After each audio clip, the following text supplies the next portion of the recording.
रहता। जहां पर सेवा है वहां पे अपेक्षा नहीं रहता। भक्ति का अर्थ है भगवान के प्रति प्रेम, भगवान की प्रसन्नता के लिए सेवा और भगवान से कुछ भी अपेक्षा नहीं करना। यही 3 विषय है भक्ति का। तभी आप निर्णय करो भक्ति करना अच्छा है कि नहीं है। तो इसी प्रकार से शादी करने वाला का भी यही प्रश्न होता है। एक गृहस्थ को यही करना होता है कि वो गृहिणी को अर्थात अपनी धर्मपत्नी के प्रति निष्ठावान सेवा करना चाहिए और उनसे कुछ भी अपेक्षा नहीं करनी चाहिए और उनकी प्रेम में कभी भी कटौती नहीं करनी चाहिए। अगर ऐसा करेगा तो व्यक्ति का गृहस्थ जीवन जो है सबसे उत्तम बनेगा। जब कुछ अपेक्षा रहती है, कुछ स्वार्थ रहता है, कुछ लेन देन होता है, तो वहाँ पे प्रेम नहीं होता, वहाँ पे केवल बिजनेस होता है। बिजनेस प्रेम के लिए लायक नहीं है।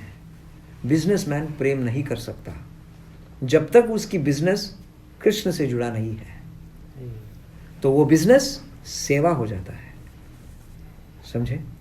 तो गृहस्थ जीवन को भौतिक दृष्टि की बिजनेस मत बनाओ। गृहस्थ जीवन को भगवान की सेवा, प्रेममयी सेवा में बनाओ। मैं कैसे और अधिक प्रसन्न कर सकता हूं अपने जो पार्टनर है, उनके लिए मैं क्या कर सकता हूं, उनके लिए मैं क्या त्याग सकता हूं, यह विचार होगा तो यह प्रेम का लक्षण होगा। भगवान के जितने भी भक्त हैं कभी यह नहीं सोचते कि भगवान मेरी रक्षा करो। यह प्रश्न कभी भी उनके नजर में नहीं आता।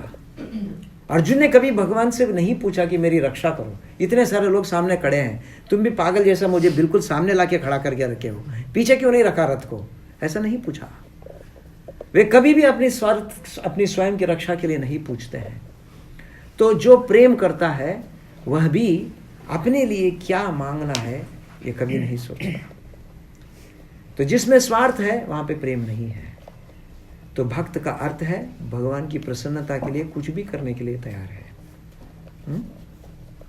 एक छोटा सा उदाहरण देता हूं। मूर्ख बनने के लिए तैयार हो? मूर्ख ही है अभी तो। हाँ जी, अभी तो मूर्ख ही है। यह आपने बहुत उत्तम बताया। जब व्यक्ति यह समझ लिया कि मैं मूर्ख हूं तो फिर वो भक्ति करने के लिए लायक है, अर्थात आप शादी करने के लिए लायक है।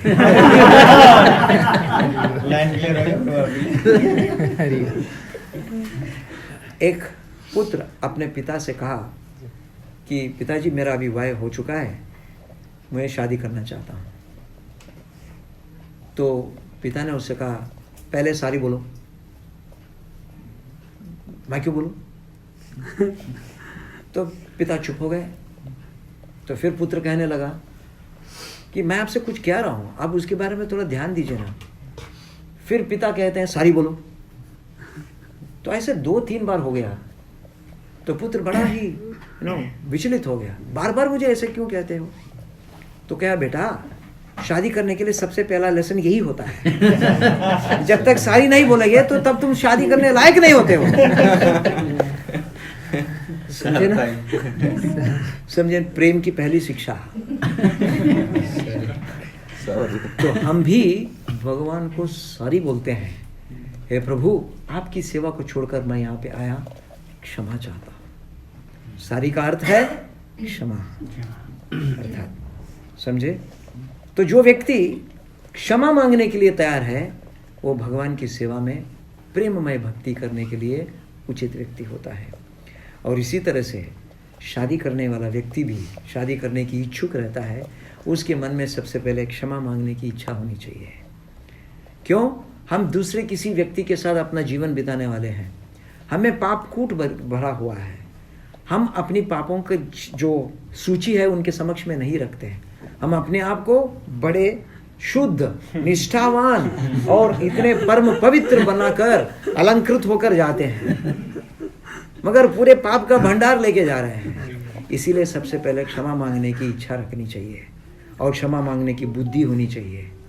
यह दोनों के लिए है, केवल आपके लिए नहीं है। जो आपके गृह में जीवन करेंगे उनके लिए भी है। जब तक ये बात नहीं बनेगी तब तक नहीं होगा। मगर कृष्ण के समक्ष में कृष्ण हमसे सॉरी नहीं मांग रहे हैं, मगर कृष्ण दुखी हैं कि यह मेरी सेवा से, यह मेरी संग को छोड़कर क्यों चला गया, ये कब वापस आएगा। हमसे अधिक उनकी नेत्रों में जल है। मेरा जीव, मेरा जो सखा मुझे छोड़कर कितना काल तक, कितने जीवन में, कितने सारी जन्मों तक मुझसे बिछड़ कर रहेगा, ऐसी चिंता उनको है। हमसे भी अधिक चिंता उनको है कि हमें वापस उनकी धाम में ले जाए, समझे। तो इसीलिए बिना अपेक्षा की सेवा प्रेम कहलाता है, और इसी को हमारे आचार्यगण भक्ति कहते हैं। भक्ति का तात्पर्य है यही।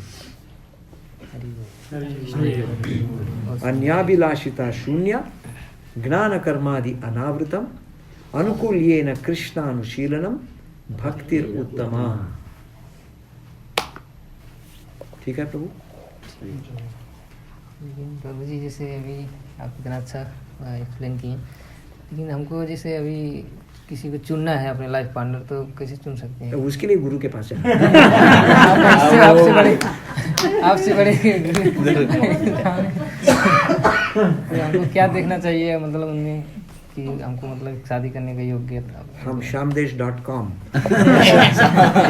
एक ऑर्गेनाइजेशन खोल के रखे हैं। आप एप्लीकेशन की सूची दीजिए, फिर हम देखते हैं, तय करते हैं कि आप में कितनी क्षमा गुण है और सामने में कितनी क्षमा गुण है, ये देखते हैं। फिर उसके बाद फिर आप दोनों को कांटेक्ट कराते हैं।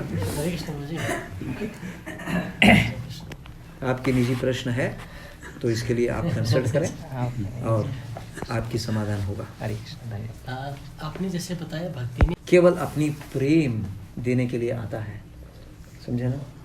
तो भक्ति का अर्थ यही होता है। अपेक्षा है तो वो बिजनेस है।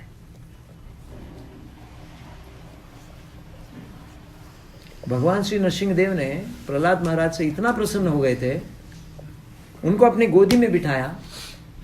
नरसिंह थे तो उनकी जिह्वा जो है वो सिंह की रूप की थी। तो प्रहलाद जी को इतना चाटा, जो शेर होता है या सिंह होता है अपने बच्चे को चाटता है ना, तो इतना चाटा, पूरा शरीर जो है लाल लाल कर दिया प्रहलाद का।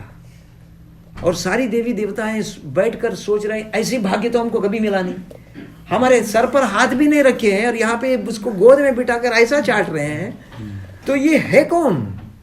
ऐसी इनकी सभी के मन में विचार आया था। तो नरसिंहदेव उनसे पूछते हैं, प्रहलाद तुम्हारी इस भक्ति से मैं इतना प्रसन्न हूं, मैं तुम्हें कुछ देना चाहता हूं, मांगो क्या चाहते हो।